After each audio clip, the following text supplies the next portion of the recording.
Hello everyone, this is Shooter Fantasy, and today we're going to be talking about microtransactions, and more importantly, microtransactions from an indie developer perspective. So, just over 2 years ago, I was thinking about how I could make an online game, and how I'd actually be able to sustain online server costs. My plan at the time was to charge $20 for the game, and I would make roughly $15 profit off sales after the storefront takes their cut. And I would have a cosmetic system where you could either play to earn, or you could buy currency. And this currency would unlock new visors and other cosmetic items so that I could cover server costs as well as provide continued development with updates.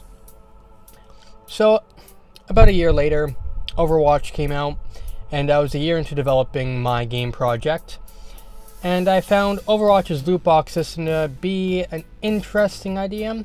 And personally, I've both earned and purchased loot boxes in Overwatch. I asked some of my friends about how they felt about it, and really not many people held issue with how Overwatch used them. I almost thought about implementing a similar concept in my own game project. Keyword being almost. I started to hold off on that idea, seeing how it's being... the concept didn't really stick in my head very long. And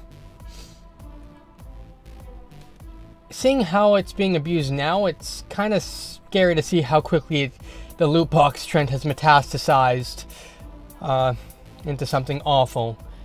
Spending full price for a game, then buying a season pass, then on top of that feeling obligated to spend money on loot boxes because they've been designed in such a way that trying to earn them by playing the game takes ages.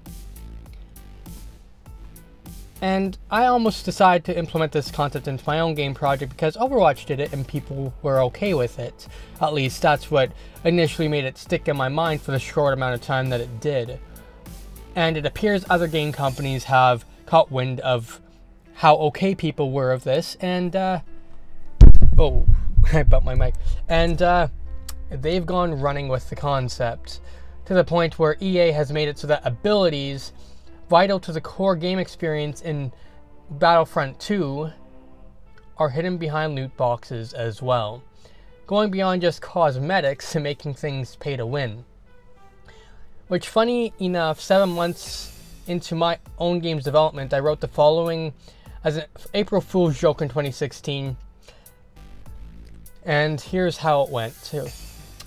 It's like, hey everyone, today I came to the sudden realization that Project NOR, the game I'm working on, has failed to think like a AAA development company throughout the past 7 months of development. I have decided to fix that. Starting today, I'll be working to make every map for Project NOR downloadable DLC, selling each map at $5 through the Game Jump Marketplace coming out. It'll only cost $75 to be able to play every single one of the 15 maps, unless I add more maps. As well, I'll be adding in features that allow players who spend money to have no cooldowns on abilities, as well as increased running speed and automatic aiming. I realize that there might be some players who just won't be able to compete with other players in the game, and be able to pay instead of having actual skill is profitable and mutually beneficial as a solution. A ton of work and studying has gone into place to ensure a lot of work and studying has taken place to ensure Project NOR can now be used as a money siphoning tool. And who knows, maybe Project NOR will be locked to a new $500 game console dedicated to only playing Project NOR titles. If you happen to work with EA, or work for EA, please leak some money-grabbing tactics to me via email. I would love to know your secrets. Also, that teamwork stuff I added to Project NOR, screw teamwork, you can just blow each other up and win by getting the most kills in the next update. So, we got some great advice from an anonymous person, and they suggested we add season passes to Project NOR as well. So, I spent some time thinking about some great season pass tiers. Bronze Season Pass gives you 1 DLC, $1,000. Silver Season Pass gives you 2 DLC, $999.99. Gold Season Pass gives you 3 DLC, $59.99. Platinum Season Pass gives you 4 DLC, $9,999.99. Thank you for reading. Best regards to your money. And then that's where that one ends. Now, I was greatly exaggerating the tendencies of most AAA game companies at the time, but it seems like my satirical hyperbole partially has become truth. And at this point, I've been working on my game project for 2 years and over 2 months. If EA manages to get away with loot boxes, pay-to-win loot boxes at that, other game publishers are going to try it too because they want in on that cash. And it's just going to keep going further and further. And it saddens me greatly that the games I used to genuinely enjoy from these companies in the past came from these companies that they just wanted to grab everyone's wallet. It's like the passion has been sucked dry. And the generation of kids growing into this present state of games will never know any better, thinking this is a perfectly fine way for companies to be going. What's more sad than anything is microtransactions seem to be only ticking off those of us who grew up with games when they weren't using all these money-hungry tactics. I remember a time when buying a game meant you bought the game, not just an entry slip to experience a fraction of it. And it's at a point where I really want to greatly consider what options I place in my own game when it comes to overcoming monetary expenses. Microtransactions should feel like an option that's purely optional, and not just optional in the sense that you don't have to pay for it. It shouldn't be intrusive to gameplay, and unlocking the same items or currency in the game should translate fairly to time spent. Instead of loot boxes, you should just be able to invest directly into the stuff you actually want in the first place. So, if we take the minimum wage where I live, it's $11 an hour. We can use that as a benchmark for how microtransactions could be priced relative to in-game time spent. So, what kind of gameplay is contained within an hour, or rather how much time? Well, this could vary from game to game, but let's assume an in-game match online takes 10 minutes. If there's some kind of virtual currency, it should be given out relative to how much real money it would be worth. So if we divide $11 by 6 10-minute matches an hour, we should end up with $1.83 per match in regards to how much currency value we need to be compensated for playing in-game. From there, we would figure out how much we actually want to price out in-game cosmetics and how long they should take to be earned from playing in-game. I would say it would be fair to have items that take longer to get than others, just for the prestige of being able to actually earn the item in-game, but there should be enough decent selection, priced cheap enough, that people playing and earning currency in-game can feel like they can customize their character to their liking within the first few hours of playing the game. Also, if there's a leveling system, increase how much currency is earned per match as a multiplier of that. If you're a higher level, currency should be easier to earn in-game relative to the cost of higher tier cosmetic items. So basically, have many normal customization items that most people can obtain easily and regularly through gameplay, and have a few legendary pieces that only die-hard players or people willing to pay to save time will have.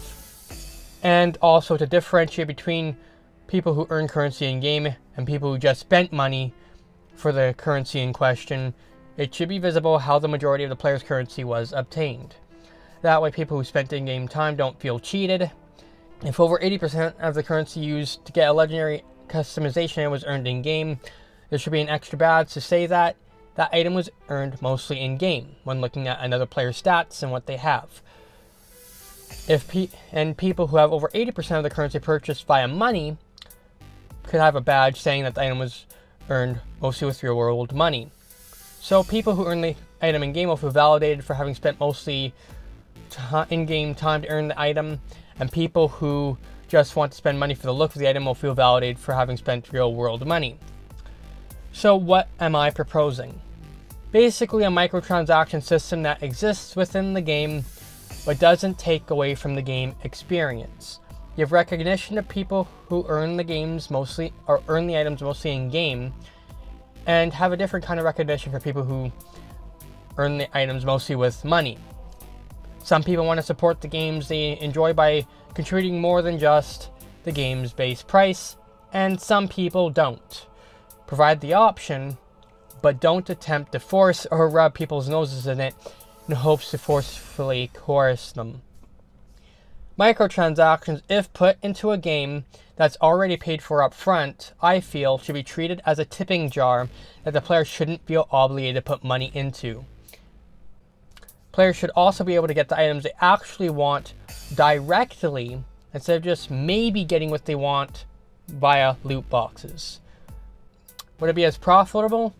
Maybe not, but I don't feel as though trying to psychologically manipulate people to spend mass amounts of money at the expense of player enjoyment is fair. While I understand money means more than player enjoyment to executives and shareholders who just want to see higher dollar signs every year, surely there's a way to use microtransactions in a paid upfront game that isn't so insidious. Or leave them entirely out of the game if you don't actually need the money for hosting online servers or maintenance costs. I'd like to hear your thoughts in the comments below. Is my proposition fair? Is it flawed? Should microtransactions exist at all in a paid game? And what can be done to improve microtransactions if they're going to be inside our games we already paid for? Really, it's been a thing that's been cycling in my head, because when it comes to money, you've got to leave enough. You need to be able to make enough profit for growth, but at the same time, if you're already making mass amounts of money and you're barely even that's going to the developers, why do you need all that money? I don't know. Leave your comments or leave your opinions in the comment section below. If you like my content, feel free to subscribe. And yeah, with that all said, I'll see you guys next time.